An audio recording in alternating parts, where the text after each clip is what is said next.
Hello everyone, in this video I'll be showing you how to put dark mode into your MPLAB as well as how to go about tweaking the look of your code as you like. I'll also talk about some of the basic customizations and shortcuts, so let's get started.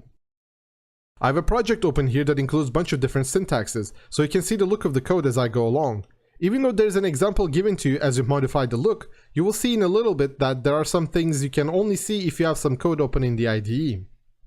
One thing to mention is that if you do all sorts of coding, you may have realized that this IDE looks a lot like some of the other IDEs out there. That's because MPLAB is based on an open source IDE called NetBeans. This is not just a big plugin from Microchip to NetBeans, since it changes a lot of stuff and adds a lot of its own. It's more like a modified version of it. There is no dark mode built into the MPLAB, but there is a dark mode plugin developed for NetBeans that you can download since MPLAB is also based on NetBeans. Go to Tools tab above and select Plugins at the bottom. Go to Available Plugins tab, scroll down, and on the list find Darkula LAF for NetBeans. LAF stands for Look and Feel, by the way, and Darkula is a theme that exists in NetBeans. This plugin modifies Darkula to be dark mode that you are more traditionally used to. Select the plugin and press Install. Click Next. Accept the agreement and click Install. Because this plugin directly modifies the IDE, you need to restart. Click Finish. Your IDE now should be dark mode. Now after this point on, it's all personal taste, so you don't need to do any of the things I'm about to do. This tab here is called the toolbar. All the buttons inside of it have their uses, but right now it's bloated with a couple unnecessary things for my taste. For record, any of the buttons here can also be found on the drop-down menus up above, like for example Build button here. If you go to Production tab, you can see it's also here. So the toolbar is for convenience, so don't worry about removing or adding things too much. Personally, I'll right-click the toolbar and deselect the ones I don't use. How do I? Status Flags, Programming Center, MPLAB Store, MPLAB Discover, Data Visualizer. The rest I find myself using, so I'll keep them. But there is one thing I absolutely recommend doing, which is to select the debugging option. You may not know how to debug yet, but let me tell you that you will be doing that a lot. You can also use the vertical dots on the left of the toolbars to move them around, and even put them to another tab below the others. You can also go to View menu, go to Toolbars option, and select Customize Toolbars. Here you can add many more items as you like by simply dragging them onto a toolbar. I can't explain what each of these do, but for a beginner you will be fine with the current toolbar you have. And if you get better at using the IDE, you will know what to add from this menu, I'm sure. Also, while this page is open, you can drag items from the toolbar to the menu to remove them as well. In fact, I'll remove Misra check button here since I don't use it, and move Debug Project button here to the debug bar on the right. You can also make new toolbars by pressing this button, which will put another toolbar to the right that you can add and remove items from and move around independently. Let's talk about how to modify how your code looks. I'm sure most people will like tweaking these, but it may look overwhelming at them first. Let me walk you through the easy steps to modify the colors. Go to Tools menu above and press the options at the bottom. This is the place where most of the settings reside. Go to Fonts and Colors. As you can see, Darkula is already selected as the plugin we downloaded modifies Darkula theme. For things related to syntax, such as text, can be modified here, while highlight related things like searching for a word or holding and dragging can be modified in the Highlights tab. I can't show you every option, but I'll show you my personal preferences, and the process for everything else you want to change will be the same. You also get an example code below, but like I said before, it doesn't show everything, so preferably have some code open on the side. You can download the code on my screen from the description below.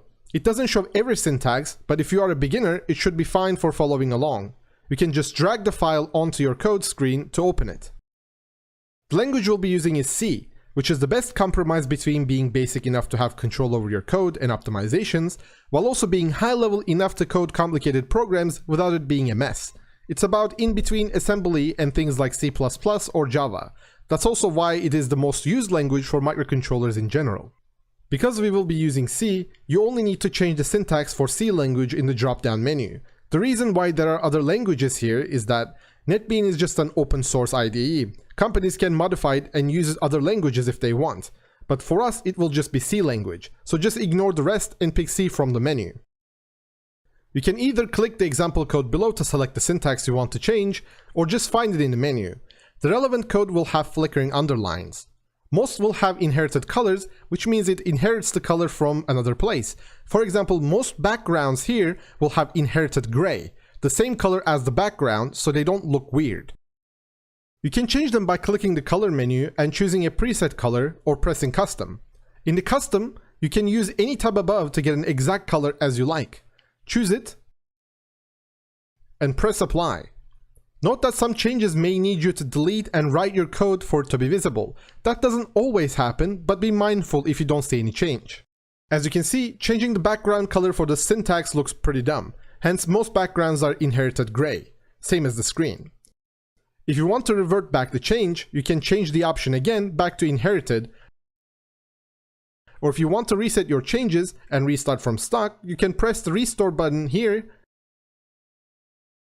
and apply again. Now here are some of the things I'll personally change. If you don't know what to edit, you can always come back to this video later when you understand how to write your code more. The values are for red, green, blue in order and between 0 to 255. Fields 100, 255, 0. Function declaration 255, 255, 255. Function usage 255, 255, 255.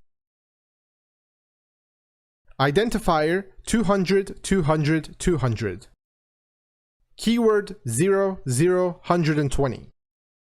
Keyword directive 0, 200, 0. Number 200, 200, 200. Operator 150, 150, 150. Processor identifier 0, 200, 200.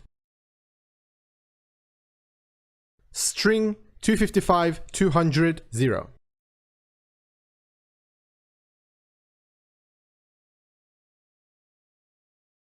There are two main types of files you're going to be dealing with, .c files and .h files. .c stands for C language, while .h stands for header files. We'll use header files to organize our codes, but they use the exact same language as the .c files, so don't be scared. But even though they use the C language, header files have their own syntax menu in the settings. But because they use the exact same language, I'll just apply the same settings on this menu as well, so I'll just skip forward. For other changes, one thing I definitely suggest changing is, well, check this out. If I click a text, it gets highlighted in an obnoxious color each time. This happens to find the variables that are named the same, but the color in my opinion sucks. I'll use this as an example to show you how to find an option that you don't know the name of. You can see its color, and you can scroll down until you see this particular color on the right side as well. But something like this is either going to be a background or a highlight color. You may guess that it is a highlight one, but it is actually a background one. It's called mark occurrences. And you can say the background color of the syntax is the same as the highlights color. This is a giveaway that the syntax options color may be the one you're looking for. I personally don't like this highlight, and you can press Ctrl F to search for these words if you want, so I'll remove this by selecting it the same color as the main screen, which is inherited at the bottom of the list. And as you can see, you don't see it anymore. But if you want this feature on, you can choose another color to your liking. Don't forget that you can reduce the alpha value, which is opacity for the color, to make it blend more too. I'll show you a couple of interesting things that you can change as well. You can change the white space if you feel fancy, which pretty much changes the indentation colors. Or if you go to highlighting tab, you can change highlight caret row. Be careful that it's the background you need to change for an option like this, because it doesn't cover the text in front of it, but instead changes its background. As you can see, it changes the highlight of the selected row from your cursor. I know that some people like changing this option. I'll put it back since I like the original. You can experiment with these as you learn to write your code in the future. You can even change the selected text option, which as you can see is normally blue. But I like it as gray more, so I'll change it to 80, 80, 80.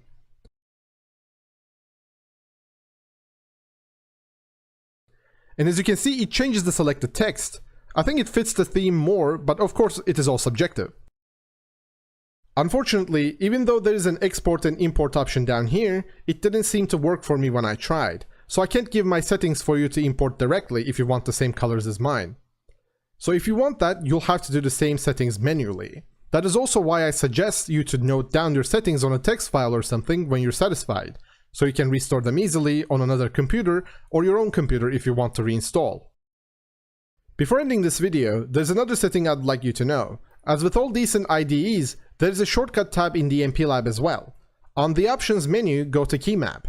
Here you can assign a shortcut for pretty much everything you could ask for.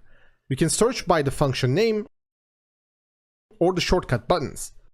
You can also combine buttons for shortcuts like Ctrl-Shift-F5.